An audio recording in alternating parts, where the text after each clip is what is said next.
Welcome to another edition of SOJ Ludo Television. This week I'll be looking at the topic public speaking, overcoming fear. Simply put, how to give a pretty good presentation. The ability to speak well, either to an individual or to a group of people, is an invaluable skill that adds significant value to you as an individual. And there are various reasons why people need to speak. You're either trying to sell a product, or trying to inspire action in a particular direction, or you're trying to convince or convert someone or people to a particular cause, right? Or you're just simply trying to articulate your views and present it in a way that communicates effectively. Now, whether you're speaking to an individual, to a boss, to a group of people, to a subordinate, to a spouse, to a child, to a friend, the principles are the same. You see, I'm a shy person by nature, but through the years, I've learned the secrets of public speaking and the skills. Let me share them with you. The secrets are simple. An individual who can be counted on to deliver effective presentations stands a far better chance of advancing his or her career than one who doesn't bother to master this essential art of public speaking. The secrets are two in reality: preparation and delivery. Preparation and delivery. That's all it takes. Now, in preparation, you clarify your purpose, understand your audience, structure your presentation to meet audience needs, and manage stage fright. I'm anxious every time I go to speak to a new audience. There's nothing new about that, and there's nothing wrong with that. But you'll find out once you follow these simple steps, preparing well, you'd be able to quickly settle down into your presentation. The second key requirement is your delivery. You need to capture the attention at start of your presentation. Then hold that attention throughout the presentation and close effectively. The first 60 seconds are the most crucial, because once you lose your audience in the first 60 seconds, you may not be able to recover. So it's important you maximize your first 60 seconds. And a good way to get that right is your introduction. Oh yes, you need to be introduced. And better still, if someone other than you introduces you, even if all they're doing is to read your citation or your profile while you sit down or stand out there and just watch. But if you don't have someone there to do that, go ahead and do your introduction. And then don't go through your whole CV. Just restrict yourself to the part of your experience and your skills that presents you an authority for the subject you're about to talk about. That's all you need to talk about and share at that moment. The next key thing is setting the tone for your presentation. In fact, there are only two types of presentations in the world. What are they? You're either interesting or you are boring. To be an interesting speaker, be informal. Introduce some humor, some stories and examples, particularly your own personal stories and examples, into the topic and the presentation. Your dress also should be matched to the occasion. So dress for the occasion. If it's a speaking engagement at a beach area, don't go there in suits. Now, if you're speaking to youths, then dress like a youth.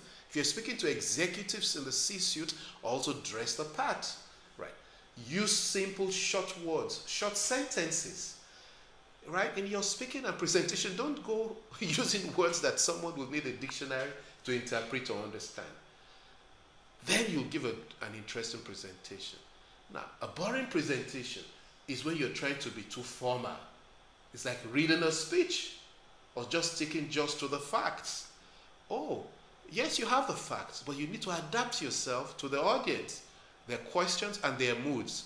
You may eventually even junk everything you have prepared for and just dig into your experience to speak from there on what is relevant to your audience. Another key question that I get asked a lot of times is, which is more important, your content or the delivery? We can have a debate on this for as long as you choose to, but I tell you from experience and from renowned speakers like Barack Obama, what is more important, really, is your delivery. So even when your content is exceptionally good and you have poor delivery, you lose the audience. But then if your content is not so rich, but your delivery is exceptional, you would wow the audience. So if I was you, I would focus though on both.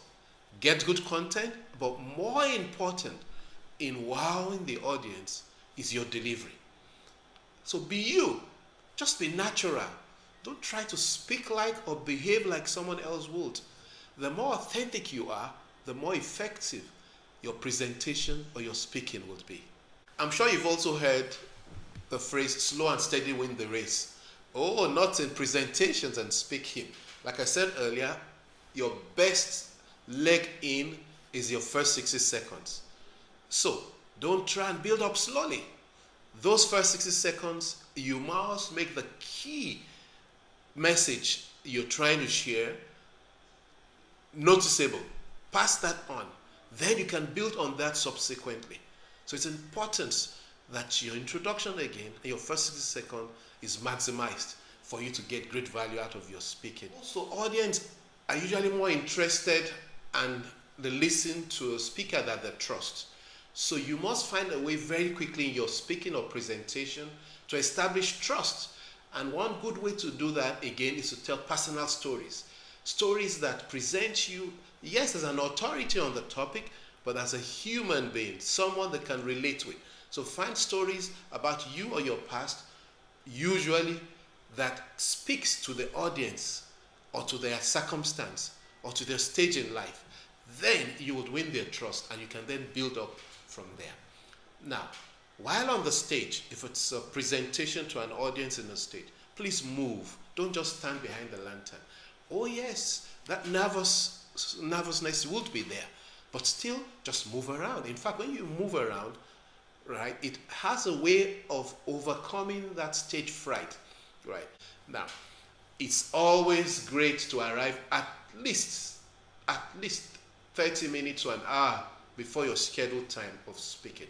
That way you'll be able to observe the environment, also possibly test the public address system that is in use, the equipment that is in use, so that if there's something you're not familiar with or a clicker you're not used to, you quickly get yourself in tune with the environment and the atmosphere. Better still, I like to go with my own equipment, your own laptop, your own clicker, and adapters to convert your presentation through VGA or HDMI or whatever else is modern, so that you're never caught unawares. Now, should you use a microphone or not? Let the audience decide. Don't just say, oh, my voice is loud. Ask the audience if they can hear you, right? If anybody says they can't hear you, use the mic. But you don't have to if they can hear you clearly.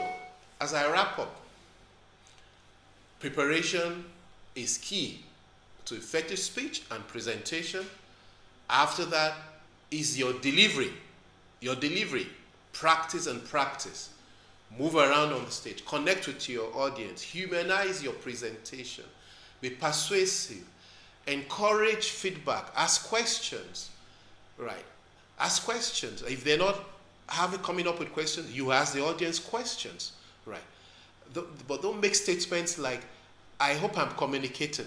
Or, do I make sense? I hope you're understanding, right?